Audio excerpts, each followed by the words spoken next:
Hello and welcome to the Daily Millwall for Monday, the 5th of February 2024. In today's Millwall news, all quiet on the Millwall front. We got this from londonnewsonline.co.uk. 4 takeaways from Millwall's defeat up in Kingston Town. Another individual mistake leads to a goal as Nisbet faces spell out. Millwall are still searching for their first win since New Year's Day, so after a 1-0 defeat at Hull on Saturday afternoon, it is now 5 games without a win for Joe Edwards' side following the reverse fixture in Humberside on Saturday afternoon. Jaden Philogene scored the only goal of the game in the 5th minute as Millwall's lack of attacking threat was evident once again in a season that has seen them struggle in both defending and attacking thirds of the pitch. Here are Alex Grace's 4 takeaways from another disappointing afternoon. Another individual mistake leads to a goal. It's been one of those seasons for Millwall, hasn't it?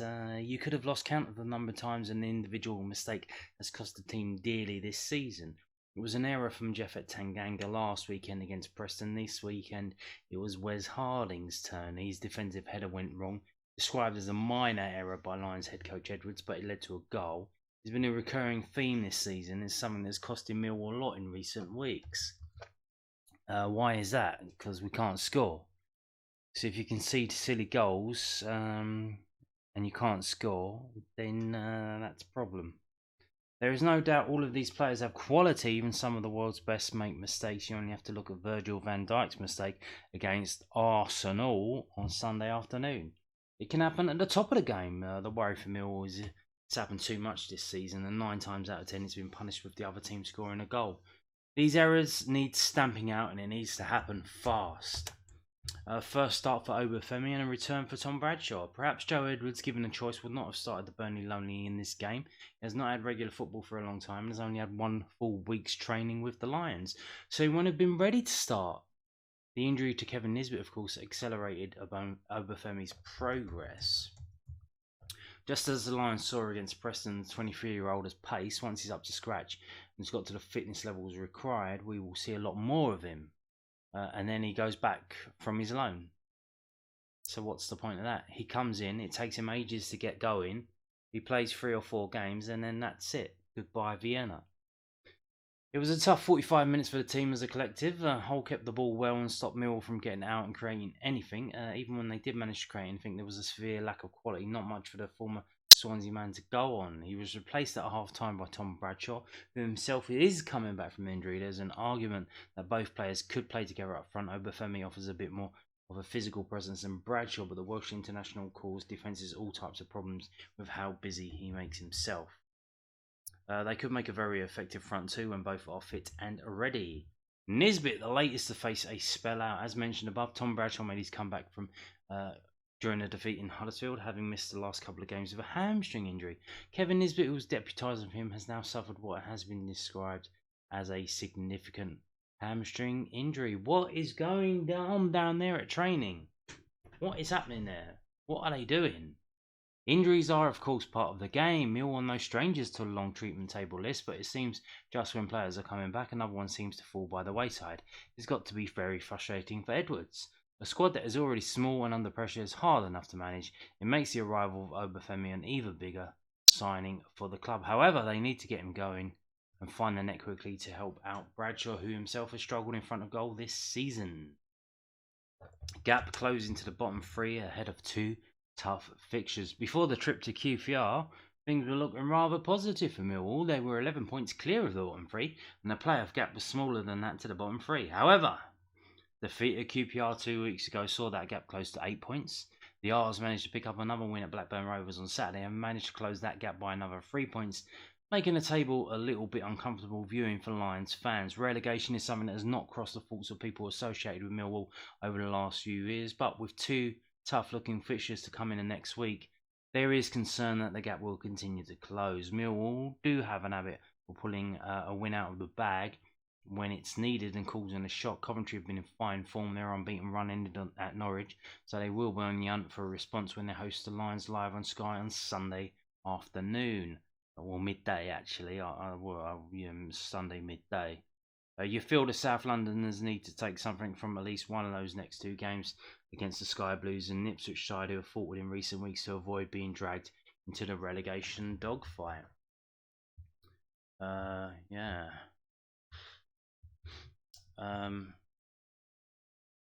There you go, the 4 takeaways from the South London press. And that was it from today. So I'm just going to finish by talking about this.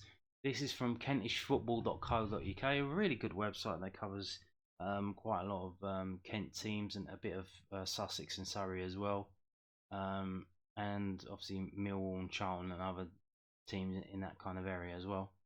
And I just wanted to mention this. Obviously, this was put up on Friday, the 26th of January.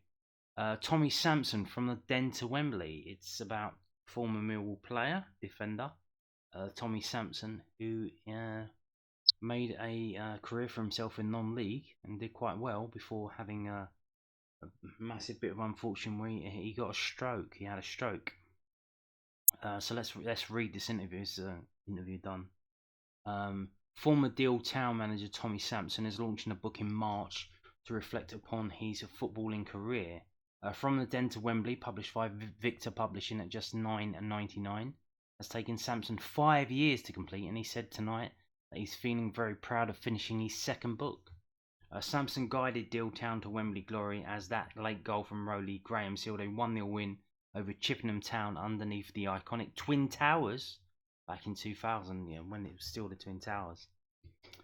Deal Town are the only Kent side to win the FA Vase, although Tunbridge Wells and Cray Valley have returned to Wembley Stadium since and lost to Spennymoor Town and Chertsey Town respectively. So there you go. He managed the only Kent side to win the FA Vase. Chippenham Town have since progressed to the National League South, the 6th tier, while Deal Town have remained in the 9th tier, the Southern Counties East Football League Premier Division, or the Kent League in Old Money. This is about my young football career, my non-league career, and how I finished at Wembley in my last game virtually, said Sampson. The book is called From the Den to Wembley, and it's a good read, so I'm told, and people like Alan Walker and Steve Lovell have contributed, 2 great friends of mine and people who know me well. The book answers a few questions going back a long time. What happened at Herne Bay and when I went to Deal. There's a lot of misconceptions that I walked away from Herne Bay to Deal for the money, and that's not true. I tell you that story in the book, and when I left Kent to go and manage Boreham Wood, and I came back to manage Dartford, very difficult times. I'm so proud of myself that I managed to write it because I'm suffering, as you know, because of the stroke. I started writing it just before COVID, and as soon as the restrictions were lifted, it gave me the enthusiasm to carry on. There were 2 or 3 occasions when I thought it was too much. It was a little bit too much to chew on that I could handle, but it was more like therapy in a way, talking to old friends and writing about Wembley. It gave me a lift because I've been under terrible pressure through my health, but people are always kind to me. Whenever I go to Deal, I'm treated like a king, which is lovely, and I wouldn't expect anything else, to be honest. The book's available online, $9.99. It's a very fair price. I'm not in it to make money. It was a therapeutic thing for me to do. A book full of little stories, little anecdotes, and it'll probably right a few wrongs. What people thought about me. I'm launching it at Millwall on Good Friday, and there will be a lot of ex-players there, lads who used to play with me when I was 16 or 17. It will be a good day. It's aimed at Millwall supporters, and particularly supporters of Kent non-league. It's a good read. Alan Walker did my forward, and Steve Lovell did my last word, and they were 2 really fantastic contributions, very touching. They know the book is out, and so they're pleased for me, and I'm very proud of myself. It's taken 5 years, and Victor Publishing have been absolutely brilliant and guided me through how to chapter it, where to put the photographs. There's 50 or 60 photos in there. The book starts at Millwall and ends at Wembley, and because that was my achievement, that's what I've been known for, and I'm quite happy about that. This website, kentishfootball.co.uk, was launched in 2003, and Sampson was the 2nd ever football manager that his editor Stephen McCartney interviewed while he was the manager of the then Dr. Martin's League Eastern Division club, Dartford. Bromley beat 3-2 in the Kent Senior Cup first round tie on Tuesday the 7th of October 2003, and included in the Dartford squad that night were Tommy Osborne and Matt Longhurst, who have followed Sampson into the world of football management. I used to struggle every day, and it's been a long time, added Sampson when asked about how he's feeling today. I do remember the days when you were speaking to me and asking me questions, and those days are long gone. 17 years, it's been too long. I'm still a football manager at heart. I'm a football person. I love Kenton on League. I always have. But I don't see many games because some of the facilities don't suit a wheelchair. I went to Deal a couple of weeks ago. It was so exciting. It was so cold. I was struggling to open the programme to read it as my fingers were so cold. The Deal Town class of 2024, managed by Steve King, have reached the last 16 of the FA Bars and travelled to Somerset to play Bridgewater United on Saturday the 10th of February, a match that will be covered by this website. Oh, I'm going to Bridgewater. I'm staying overnight, and I'm looking forward to it, added Sampson. I keep saying to these lads when I go in the dressing room before the game, you've got to start creating your own history, and I'm sure they got a great chance of getting to Wembley. The Deal side that won at Wembley was a very, very good team. If we were allowed to carry on, we would have won a couple of promotions, and we would have been in the National League South. That side was fantastic, easy to manage, good players, willing to take on board information. I had players who were so decorated by the end of their careers. So there you go, that's Tommy Sampson there. He played one game for Millwall, so if you saw that, you are in a very unique situation to see Tommy Sampson play, but he had a illustrious career in non-league, mostly at Dartford, and then he went on to manage many Kent sides and Redhill in Surrey as well. And as we mentioned, the book from Victor Publishing, victorpublishing.co.uk, not out yet, but you can pre-order it.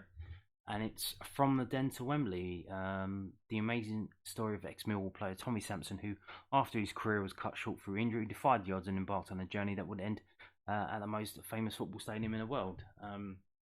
So he's had a double whammy in life, really. I mean, his football career was cut short by injury, and his managerial career was cut short by injury as well. And he's in a wheelchair now. So there you go. And apparently, as said in the interview, he's launching a book on Good Friday at Millwall. So Millwall haven't mentioned that. Obviously, that's a long way away. What is it? Next week is Ash Wednesday, Shrove Tuesday. We got Easter kicking off, Lent. So yeah, so it's a long way away. But there you go. Just wanted to mention that in the video. And on that note, thank you for watching and goodbye.